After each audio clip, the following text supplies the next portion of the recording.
Hi, Tyrenna. How are you doing today? I'm doing fantastic.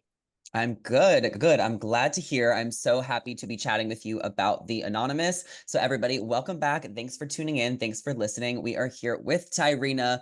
Now, Tyrenna, tell us how you got started in the show, how it kind of came about for you. Zachary, it always has to deal with wine, right? Because at the end of the day, that's what it was about. I had a fantastic glass of wine. I was watching another network and I applied and I was like, I could do this. And so that show didn't pan out. The casting producers were nice enough to reach back out to me and they told me about the Anonymous. And I was like, what is it? What do I need to do? Sure, let's do it. And that's kind of really, how I got here now. So this is the first time I've ever done anything like this.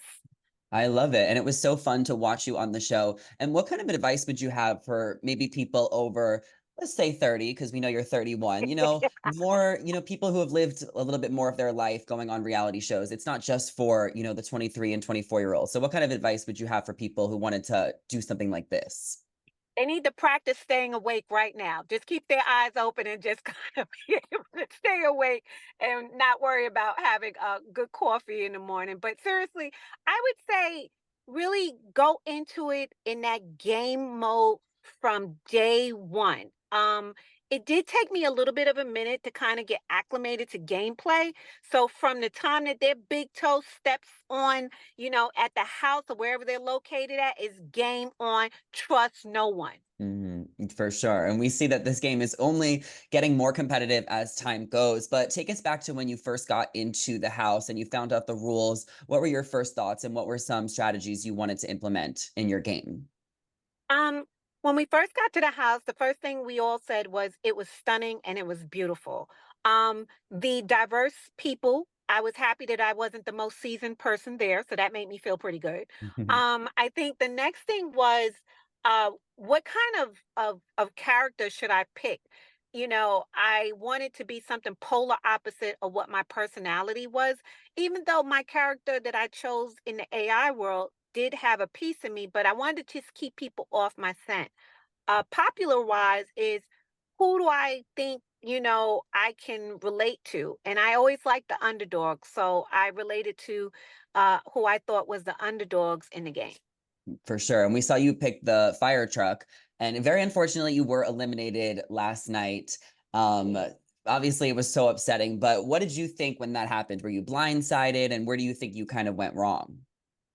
I think if I would have aligned myself with Xavier, I probably could have had more longevity in the game, but to me that just seemed like the easy thing to do. I didn't have a problem bucking the system and saying, "Yeah, I know that he's a winner from another show, but I think, I would probably try and build more relationships a little bit more quickly and go around and talk to people a little bit more and trying to see what their end state is for the game. So I think I moved a little bit slow on that piece of it But Xavier also said that you were a threat, that you were maybe like an underdog. You were kind of gossiping around the house low key. Like, why do you think he said that? What was his reasoning for sending you home? because I was gossiping low key, and I was because exactly everything he said, and I think there was no fear. I had no fear. I'm not intimidated, and so even with everything that's going on in the chat, it didn't bother me that he was a powerhouse. All the more reason for it. And he noticed that I was influential. And Hmm. so I think that was the biggest problem because I was able to assist Lily with getting stronger. So if I could do it for one, it was just a matter of time. I could do it for others. I convinced them to, hey, let's do this room. Y'all want to pick this room? So very subtle cues. And he told me, he was like, hey, you're kind of clever. Yeah, I'm definitely am. I've been around on the earth for a little bit. So yeah, so, lucky for them, but, yeah, I was definitely going to, ramp it up.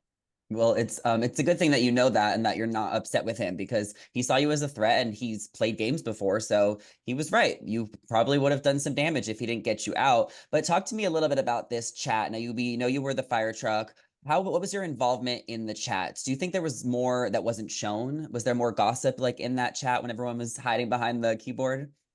No, the gossip in the chat was pretty accurate.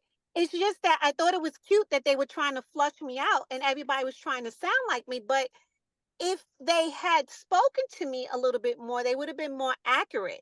So no one actually sounded like me, and no one knew what I sounded like because no one really talked to me enough, or maybe the exception of Dylan and Lily, who would kind of know how I speak. And even Dylan was thrown off. So Robbie did a fantastic job. I don't take anything away from her, and that's why I was gunning for her.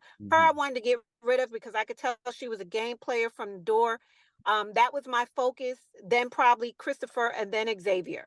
So Nina was a sleeper for me, as was Jack. Mm, okay. And I want to know who you are rooting for moving forward. Who have you seen on the show that you really like and that you want to see go far? Oh, at the end of the day, I like everybody. It's $100,000 on the line at the end of the day, right? It's money. People do what they do for the money, right? I hope Nina wins. I like Mm. Nina. I hope she wins. I think, I didn't know she was a survival, Yeah. superstar, and her mom was like a legend. I need to watch more TV, evidently. But I hope she wins. I really do. I liked her. I like how she moves in the shadows. I love her style. For sure, for sure. What did you think of last night's episode? I don't know if you saw it, but there is a new twist where there is a few new cast members coming in, and everyone also had to switch their emoji. So, what was your take on that? I love it. Let's shake it up, right? People getting comfortable. People like Xavier, got too comfortable, Christopher and the Alliance. Well, now let's make it a little bit more sporty where people don't know who anyone else is. I love the whole idea of new energy, new personalities to kind of break up that crew and see what happens with it. So I'm looking forward to seeing what the new group of folks do. Yeah, I mean, it's just so frustrating. I put myself in the contestant shoes. I'm like, I spent all this time crafting this emoji. Now I have to switch it. I spent all this time getting three people out. Now we're back to square one. It seems a little frustrating for the people still in it as well. Well, they got rid of me, so good for them. Make them Yeah, work. Make them work exactly. for us. Yeah. Okay, last question, Tyrenna. What was your favorite part about being a part of this show? What did you learn from this?